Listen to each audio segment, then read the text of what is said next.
harga-harga kebutuhan tadi. Dan seandainya ada penimbunan, ini juga tentunya harus dilakukan penindakan.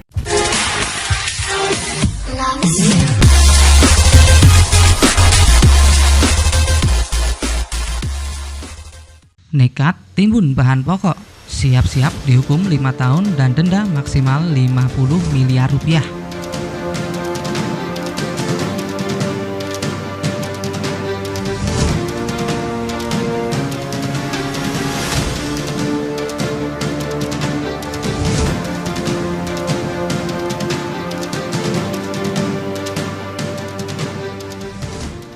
Para pedagang diminta berpikir 2 kali bila ingin berbuat culas, sebab Satgas Pangan Polresta Solo tidak akan segan menindak bila kedapatan ada oknum yang melakukan penimbunan. Pidana minimal 5 tahun siap menanti. Hal ini ditegaskan Ketua Satgas Pangan Polresta Solo, AKBP Denny Herianto. Dia mengatakan proses pengungkapan bisa dilakukan dengan 2 cara, yaitu bisa masyarakat melakukan pelaporan ke pihak berwajib atau bisa juga temuan pihaknya di kala sidak. Pihaknya juga sudah membentuk tim dari jajaran reskrim untuk menangani hal tersebut. Untuk jeratannya digunakan Undang-Undang Perdagangan Nomor 7 Tahun 2014 Pasal 29 Ayat 1, di mana apabila ada yang melakukan penimbunan bisa dipidana dengan ancaman kurungan 5 tahun dan denda maksimal 50 miliar rupiah. Guna mencegah hal tersebut terjadi, secara intens jajarannya melakukan pemeriksaan terhadap harga komoditas khususnya sembako dan bahan-bahan lain yang dijual para pedagang. Setiap hari anggota tersebut langsung melaporkan kepada dirinya. Menjelang bulan suci Ramadan, pengawasan akan semakin dimasifkan.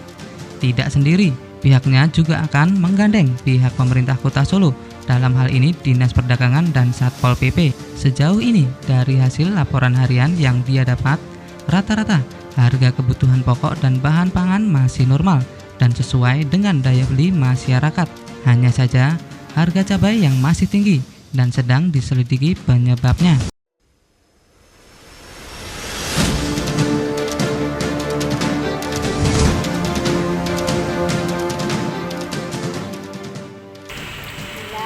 Oke. Biasanya di kisaran berapa jadi berapa? Harganya 25 jadi jadi 25 terus lebih. oke. Itu toh telur ya sing paling signifikan ya.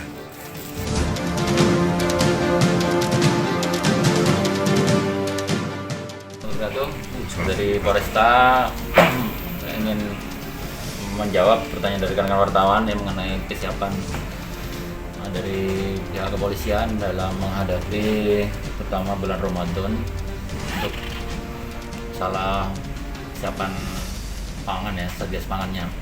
Ya tentunya di sini kita sudah melakukan pemantauan setiap minggunya, terutama ke pedagang-pedagang yang ada di pasar-pasar yang ada di Kota Solo.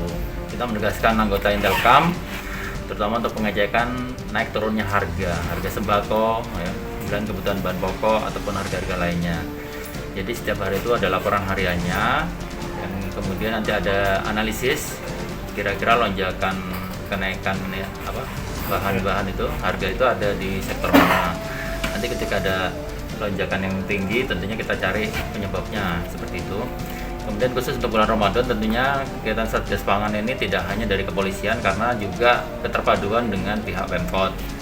Biasanya diawali dengan rapat koordinasi yang dimana tentunya sebagai tulang punggungnya adalah dari Dinas Perdagangan dan Perindustrian ya. Jadi kita sama-sama istilahnya mendiskusikan untuk kegiatan langkah-langkah untuk di bulan Ramadan. Kemudian setelah itu biasanya dari pihak Wali Kota bersama Kapolresta bersama Dandim dan Prokopimda melakukan pengecekan langsung ke lapangan untuk mengetahui sejauh mana harga-harga kebutuhan tadi. Dan seandainya ada penimbunan, ini juga tentunya harus dilakukan penindakan.